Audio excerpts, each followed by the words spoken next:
دانیہ قرآن academy. یہ قرآن وہ رستہ دکھاتا ہے جو سب سے سیدھا ہے، اور مومنوں کو جو نیک عمل کرتے ہیں بشارت دیتا ہے کہ ان کے لیے اجر عظیم ہے۔ نحمده ونصلي على رسوله الكريم اما بعد فاعوذ بالله من الشیطان الرجیم بسم اللہ الرحمن الرحیم۔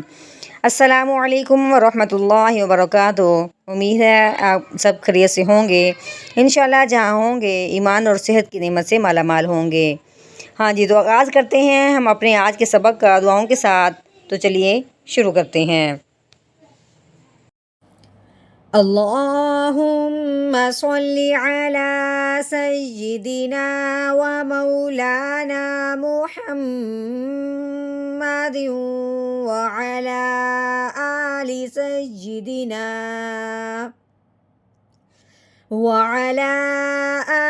سیدنا و مولانا محمد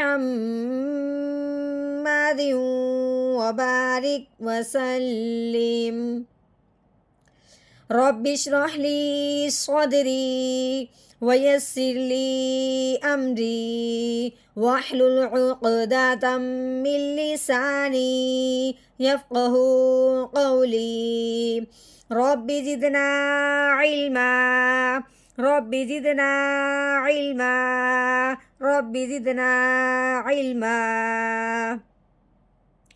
اعوذ باللہ من الشیطان الرجیم بسم اللہ الرحمن الرحیم۔ وما صاحبکم بمجنون۔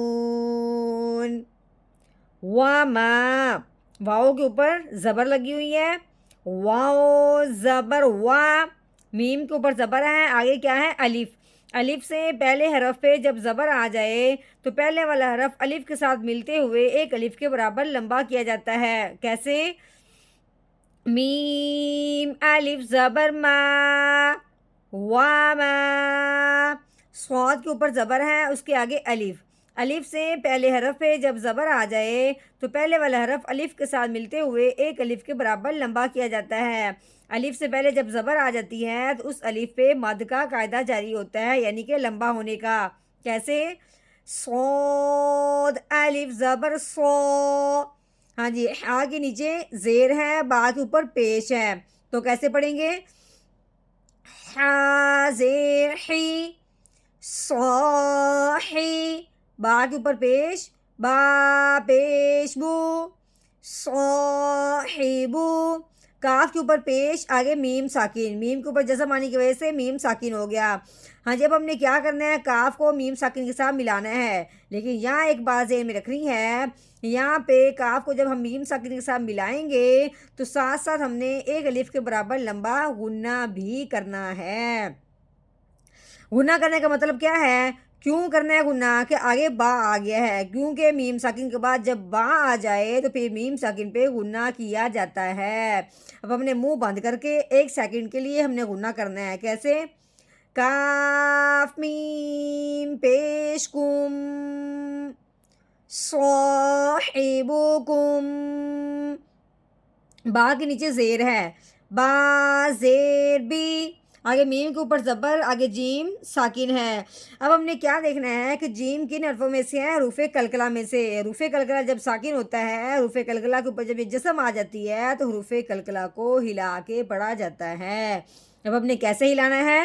میم جیم زبر مج، بی مج، نون کے اوپر پیش ہے، آگے واؤ ساکن ہے، واؤ ساکن ہونے کی وجہ سے اب ہم نے پیچھے دیکھنا ہے کہ پیچھے کیا ہے، پیچھے پیش ہے، واؤ ساکن ہو اور اس سے پہلے حرف پہ پیش آ جائے، اس واؤ ساکن پہ مد کا قاعدہ جاری کیا جاتا ہے۔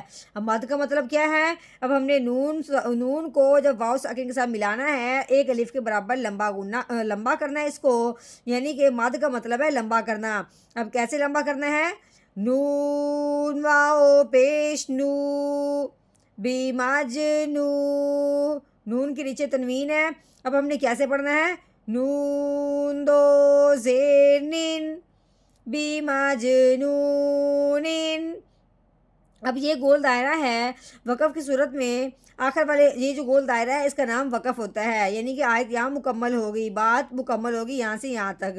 اب یہ جو گول دائرہ ہے، اب یہ وقف جب آ جائے تو اس وقف کی صورت میں آخر والے حرف کو ساکن کر دیتے ہیں اگر وہ ساکن نہ ہو. یہ آخر والے حرف کے نیچے تنوین تھی، اب ہم نے تنوین کو گرا دینا ہے، نون خالی ہو جائے گا، گویا کہ ہم نے نون کو ساکن کر دیا. کیسے؟